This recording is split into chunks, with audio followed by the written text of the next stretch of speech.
Hey, what's up everybody? Ryan Greenspan here, San Diego Dynasty out here at Capitol Edge Paintball Park, getting ready for a 3-day practice here on the new NXL Philly layout. And I want to take you guys through what I'm looking at when I first step on the field, and then I'm going to walk you through these interior spots, the back center, and show you some of the shooting lanes and what I'm looking for when I go out to the spots, what I look for when I'm shooting off the break and doing a quick secondary move. So the first thing you want to do always is you want to walk at the back center. Now you don't want to just look at it from inside the back center, but also walking towards it and from back here. Now I have some small shots on the exteriors here, and it's really difficult for me to see the snake cut if I'm all the way up in my spot. So I kind of have to play back off of this in order to see the spot. So here's one big takeaway when you're playing the back center. Because I can see both sides, because the back center is such a small spot, a lot of teams are going to be putting 2 players in here, one to shoot snake way, one to shoot Dorito way.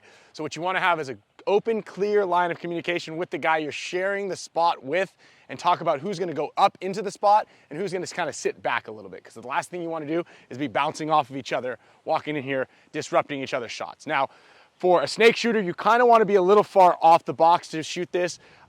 And from the Dorito side's point of view, you can kind of shoot it from any position in here. So I would say the Dorito guy takes a big step in, and the snake guy who's shooting snake direction kind of slowly rolls into it.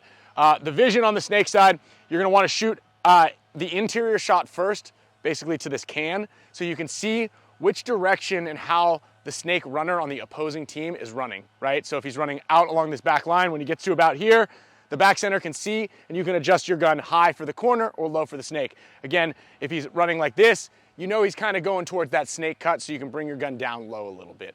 The Dorito side is pretty open through the 2 towers on that side over there. Secondly, if I'm going to be playing this can, you have a lot of options from here. Now there's a great blind zone. If you stand right here off the box, you can shoot the entire snake side. You have a great shot on the Dorito side. It's just a little dangerous, okay? This is something that's definitely good to get comfortable with for all of you divisional players out there. Stand in this blind zone, check it out, feel the pressure that comes back in there, but the biggest thing is don't ditch out on your shot. If you're going to take hits, make sure at least your lane is on target, okay? But for the most part, I think you sprint across here, shooting into the center, so you have eyes in the center, so you have pressure on their back center player, and then when you get to this, you have 2 options. One is to kind of shoot across the field. You've got a lot of great vision over there. It's not fantastic, but you can kind of see if someone makes a big move. Or you play heads up really quickly and try to control your mirror and then get into the snake with your guy. I think that's what's going to be the most helpful, is having extra bodies in the snake. It'll allow your back center guy to have a spot to fill out of, because again, when you're sitting in the back center for a little bit, looking snake way, you don't have a whole lot of options.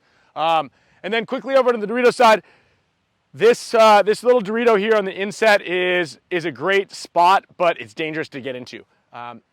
That can on the snake side can shoot right over the top of this brick, and it literally drops straight in here. So if you're going to come into this thing, don't do it lazy, kind of running out shooting, because that can has a great angle on you running in there. So that's a little bit of my tips on how to play these spots. I think, again, when you're in this thing, you don't have any shots heads up, so as soon as your outside body vacates his spot, I think you follow them up. And I think that's going to be the main goal for these 2 guys. As soon as their front guys make a move, they fill out and get in there with them. So hope you guys enjoyed that. Good luck at the NXL Philly or any time that you guys are planning on playing this event.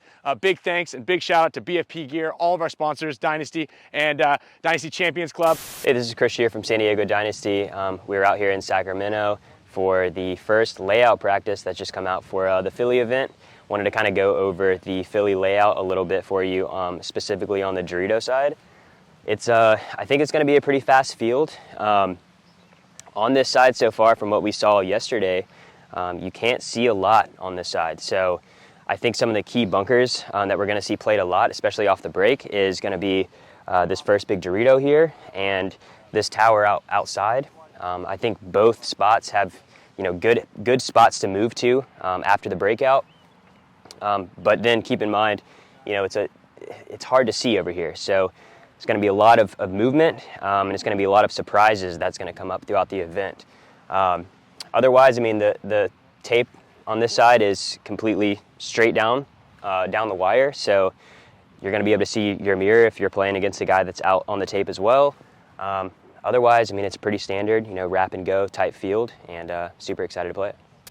Hey, what's up, guys? This is Arturo Andrade from San Diego Dynasty, and we're out here in the next layout of Philadelphia, and I want to break down the snake, which is what I'm going to be playing in this field. So I think the snake is going to be really powerful. As you can see, there's a lot going on over here. It's going to be harder to get to off the break, but once you're able to go wide, the snake is going to be super powerful. I think that coming here to the corner will give you a lot of bland shots to a lot of the bad guys over there. So you will be able to crawl down on this outside of the snake, which will be really, really powerful because you will have the wire.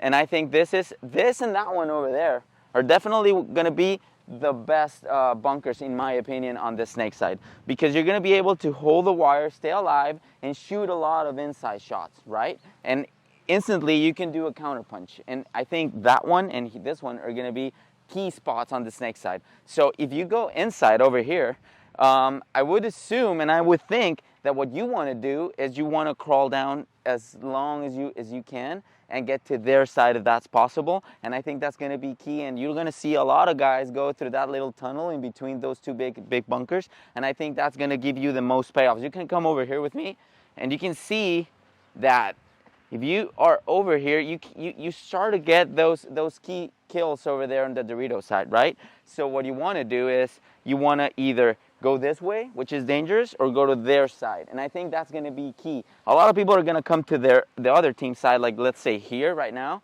and they're going to try to kill, you know, all the middle spots and control. But it's going to be really tough to understand and know where the other bad guys are. So that's going to be the tough part about the snake, is to realize where the bad guys are so that you can, you know, take advantage of the snake. People are going to get lost for sure here. So, you know, we'll see you in Philadelphia, and wish us luck.